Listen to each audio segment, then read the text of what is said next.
G'day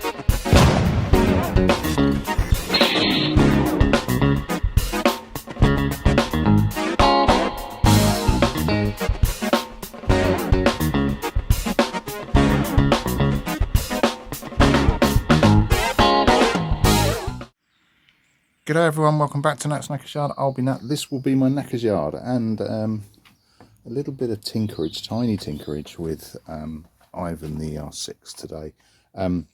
It's a busy weekend, it's a birthday weekend, not mine, my youngest. We've got a party, we've got an invasion of 9 and 10-year-old girls coming in for a spa party. Yeah, which effectively means I'm going to be hiding, but lots of tidying up to do. All of my bike stuff is being ejected from the house. Everything that you put on the side for a few minutes, I now need to find a place to put back in the garage. So yeah, that's going to be a fair chunk of the day, and I got a few skip runs to do. By way of catch up, because I have put a couple of shorts out, but I know shorts up for everyone. Bits and pieces done more than anything else. I've gone black, I've gone crinkly on the footrests. Other big bit of black is on the grab handles. I did do them silver, which was the original, but just didn't think it looked right anymore. My anally retentive genes kicked in.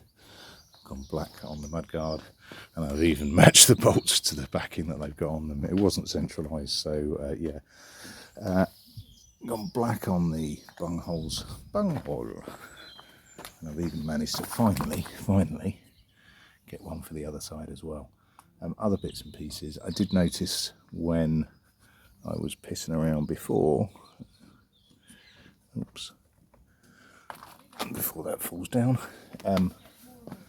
that is, the mount for that has broken on the other side, so at some point I'll take that off and fix it, but it's secure enough, it's not going anywhere, it's not going to fall off.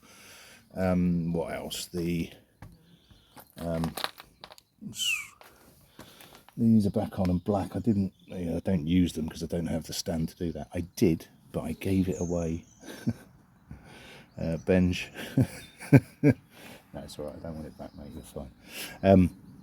I needed it on because the Scott oiler is attached on the back end of that, so I just chucked some black on. There's still some rust on the bolt, but I don't really want to go so far as to rip all that off.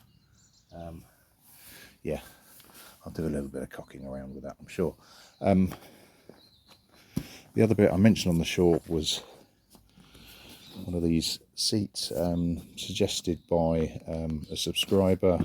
You can get the full seat cover, but it's about 70, showed me a link, it's about 70-80 quid, whereas that was 17 off eBay.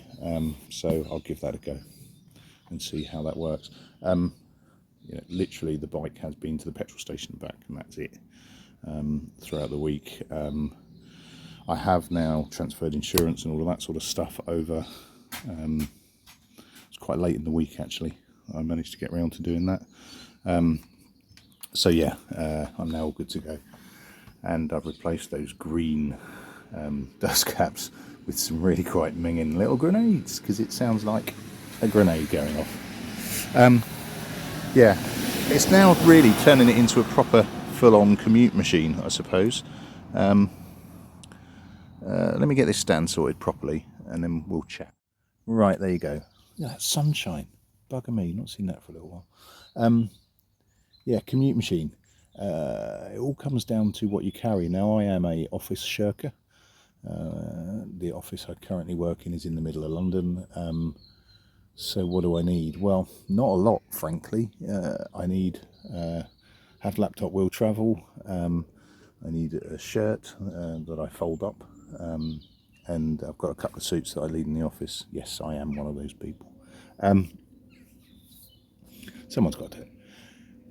So I don't really need a lot of space. I can fit it all in a rucksack, or in a bag on my back quite happily.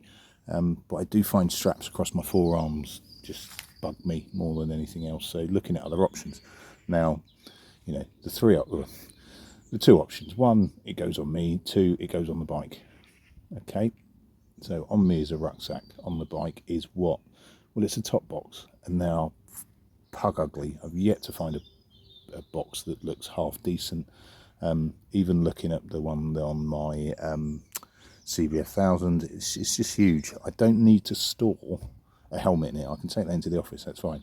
I just literally need something that will fit, you know, a laptop, a case, a shirt, a notebook and pen.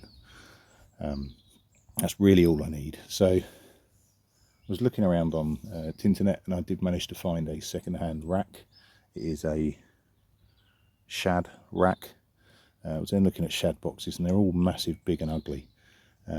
So I thought, well, I don't really need that. I was looking for a small box, but they're bloody expensive.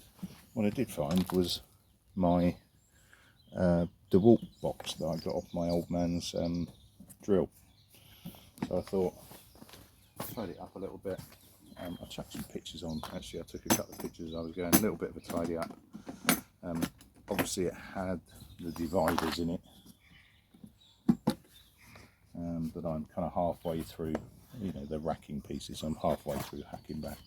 I've no idea if it's going to work. I've no idea if we're going to use it. But my view is, if I get the rack, which should be here in a few days, you're going to see this, yeah. Something like that. The rack comes off the bolt, off the tail tidy bolt, holds it off something like that, and I've got what I need in it without going for a full-on massive rack at the back. I don't know if I'm going to do that. What I've also done is ordered a cheapy bike bag that just sits on there.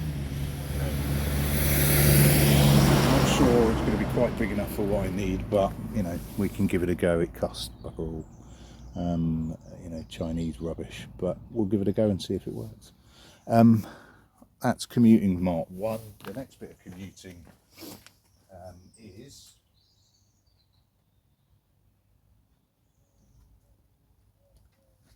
my cameras. Now these again, cheap and Chinese, but I've taken them off the CBF. Now I tend to ride with my GoPro. It's an old Hero 5 session. It's brilliant. I mean, you see some of the footage I get and the audio quality that I get. It is really good considering it's, what, 5-6 years old. The only issue with them is that the battery life is just horrendous. Now you can attach extra battery packs and this, that and the other, but it's a lot of admin arsehole to go through, and I tend to use that for vlogging, from talking to you guys as much as anything else. Whereas if I've got something on the bike hardwired, then it's always going, and therefore should I find myself in an incident, I don't want to say an accident, but in an incident, then at least I should have some footage of it, not for YouTube, more for insurance and keeping myself safe purposes and anything else. So I'm going to graph that on, and I have done it before, apologies. I think I uploaded doing it on the CBF, to be honest, but we'll give it a go on this one too. Right, so first things first, power. I've got my little voltmeter out, got it set to the 20 volts. Now I don't want it permanently on because I don't want to turn it on and off. I'm going to hide the screen unit under the seat because I don't want a distraction. I don't want it adamantly stealable, and I certainly won't be watching it. I'll be riding. It's just there to store shit more than anything else. So I don't want it permanently on. So what I'm looking for is a circuit that is off and comes on with the bike. Now, good places to look. Lighting circuits are always good because your lights don't stay on, but certainly for most bikes, or most more modern bikes, they're on permanently when the ignition is on. So also a good sort is plugs for alarms, which most bikes have but aren't necessarily fitted. So I found this little, it's, you know, it's blocked in and it was covered up, so just whip the cover off, jammed a little plug socket in there, turn the bike on, and I have a circuit on the bottom right one there, which is some sort of, I'm assuming it's an alarm circuit. So if I turn the bike off, see I'm on 12, turn the ignition off, and it drops back off eventually. Right, so I think I need to work out how to plug my badger into that, and obviously the earth just goes onto an earth point on the bike. So let's see if I can work that out first. Idiot or genius moment. The little plug, I'd never seen this before. It's got little rubber stoppers over it, so I think I've managed to install it into the proper one, which is unusual. I think I'm using the wrong app again because this is struggling to remain focused, much like me.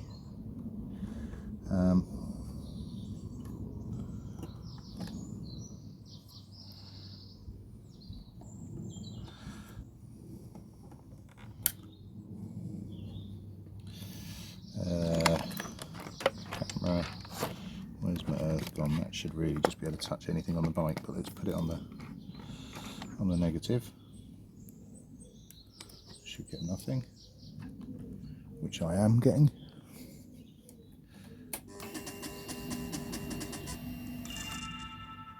Ta-da!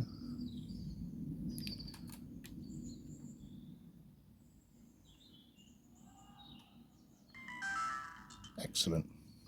Oh, that's unusually elegant for me. Right, let's get on with the rest of it. I'm keeping an eye on the time because I've got to drop the youngest to a club. Right, so there we go, we're on. I've got the front camera on sticky pads. They're not 3M1s, I don't think they're going to last, but I've got 3M1s somewhere, I'm sure. I'm just bucking if I can find them. So that's at the front. Rear, took the whole unit off, drilled a couple of holes in. I put proper push stud things in. So that's mounted. I'm not quite so sure about angle yet, angle of the dangle. I'm on a slope driveway as well, which doesn't really help me set that, but I'll check that in a second. Let's see my view, see if you can catch a view of that. Right. Stay, camera.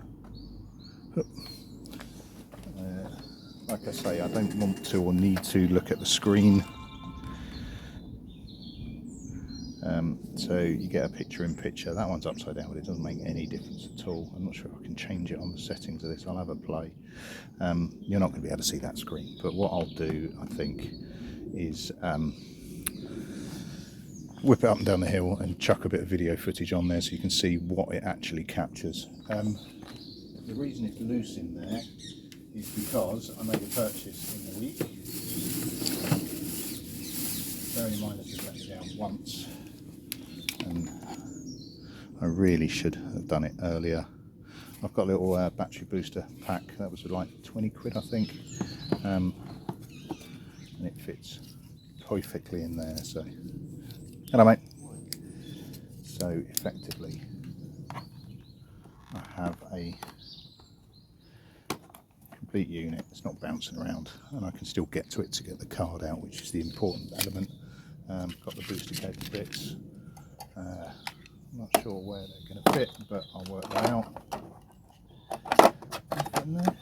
That would be handy if there's a look at that. I might just have to jam something in there so it don't rattle. There we go.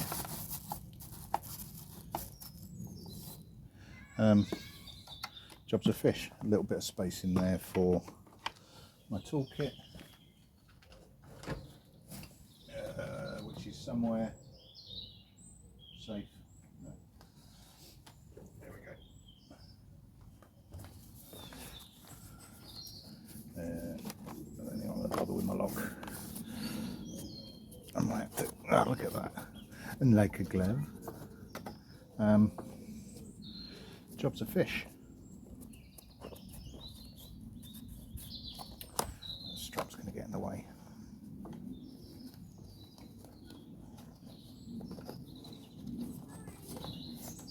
There we go. Perfect.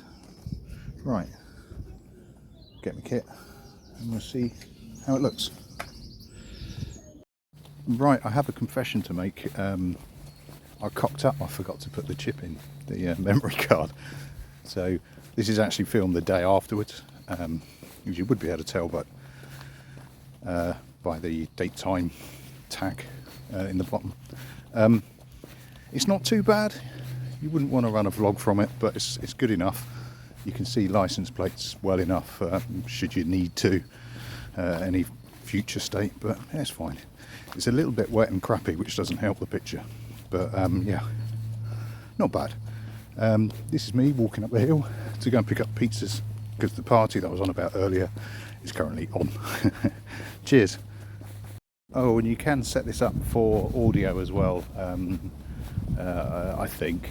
It is showing muted on my little screen on the actual unit, but I don't think it really makes a difference. But I'll chuck some background in, but it's okay, it works. It does get a little bit surgy at times, which is a little bit strange, but hey, what do you expect? It's a cheap Chinese version.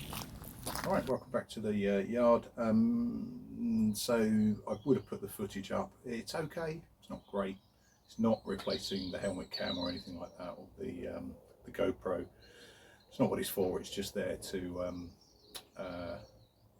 be better than nothing for when the GoPro runs out, and you know, for my own protection as much as anything else. Yeah, the sticky that I used for the front camera lasted about as long as it took me to go inside, grab my helmet and put my jacket on. It's rubbish. I ended up using some heavy duty Velcro that I've got kicking around in the garage. It's the stuff that I use mostly for my lid for my helmet to put cameras on and stuff like that. It'll do for now till I find my 3M stuff, or if it survives, it will stay on. It is all supported, so if it drops, it won't go in the wheel or anything like that, will fall off. Yeah, cool. So that'll do me. It's a little bit of a damp one, this one. I've got to get back to sorting out stuff for a party. This isn't a green screen. I can interact with it all. It just looks really weird in this camera. I don't normally do this, but I thought I'd give it a go just to shake it up a little bit. Speaking of shaking it up a little bit, I got a message this week from Dirty Garage Guy. I'm on his Facebook channel. He was after co-hosts, and he's got hold of me through Messenger, and we're kind of chatting through that. It may happen, it may not. It didn't happen this week. He's not doing a live cast this week. May happen next week, don't know. We'll see how it goes. I know nothing about bikes compared to him. I am a tit in a shed, but if I can put that tit in a shed opinion across, then yeah, we'll see how it goes.